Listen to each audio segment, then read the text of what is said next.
Zion classics TV news time. നമസ്കാരം, Zion classics TVയിലേക്ക് സ്വാഗതം. അസഹനീയമായ സാഹചര്യം, സമാഗതമാകുന്നത് വേദനയുള്ള ഈസ്റ്റർ. ജെറുസലേം പാത്രിയാർക്കീസ് കർദിനാൾ പിസബെല്ല.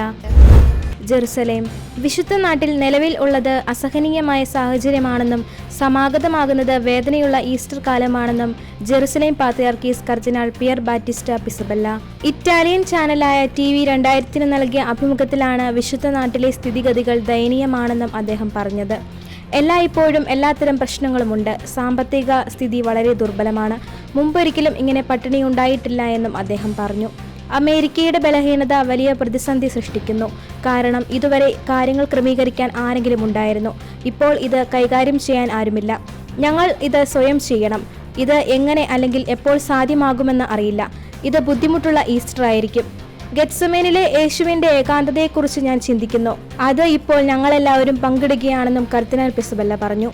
പാലസ്തീൻ പ്രദേശങ്ങളിൽ താമസിക്കുന്ന ക്രൈസ്തവർക്ക് വിശുദ്ധവാര തിരുക്കർമ്മങ്ങൾക്കായി ജെറുസലേം സന്ദർശിക്കാൻ അനുമതി ലഭിക്കുമെന്നും അദ്ദേഹം പ്രത്യാശ പ്രകടിപ്പിച്ചു. നമുക്ക് പെർമിറ്റുകൾ ലഭിക്കും. റമദാനിന് മുസ്ലിങ്ങൾക്ക് പെർമിറ്റ് നൽകിയതുപോലെ ഈസ്റ്ററിന് ക്രൈസ്തവർക്ക് പെർമിറ്റ് നൽകണമെന്ന് ജനങ്ങൾ അഭ്യർത്ഥിച്ചു.